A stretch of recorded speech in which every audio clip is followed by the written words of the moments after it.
My name is Michael Hagan, and today here at Carrollton Christian Fellowship, our daily Bible reading comes from 2 Chronicles chapter 33 through chapter 34. And our daily devotional comes from the very beginning of 2 Chronicles chapter 33.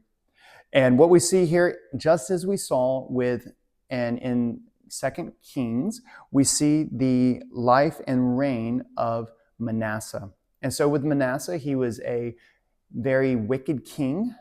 He was the son of Hezekiah, and he did everything almost point blank and blatantly opposite of his father Hezekiah. He almost intentionally chose and decided to blatantly do things and place things up in Israel, in the temple, around the temple, all over, just for the purpose of distracting others from the Lord and from the things of the Lord.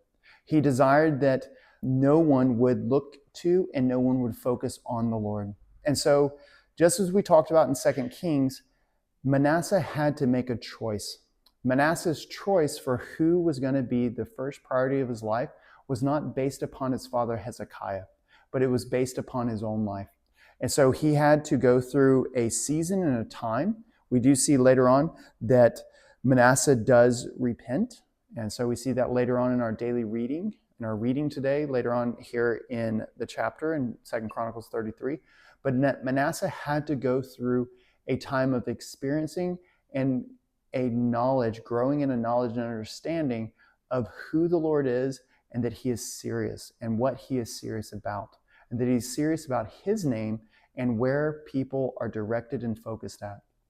Sadly, we see and we know that because of what Manasseh had done, that Manasseh had brought so much evil and wickedness into Jerusalem and into Judah that it must be judged, that judgment had to come, that there had to be an answering for what he had done. And we see that comes later on.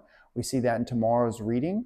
But let this be an encouragement to you that no matter what you may be going through, no matter what you may be experiencing, possibly maybe with a prodigal son or daughter, one who maybe was raised up in the church, raised up following the Lord, raised up to focus and place their priorities in Jesus, there is always, and just because you as a parent may have and may place your faith in Jesus, they still have to make their choices.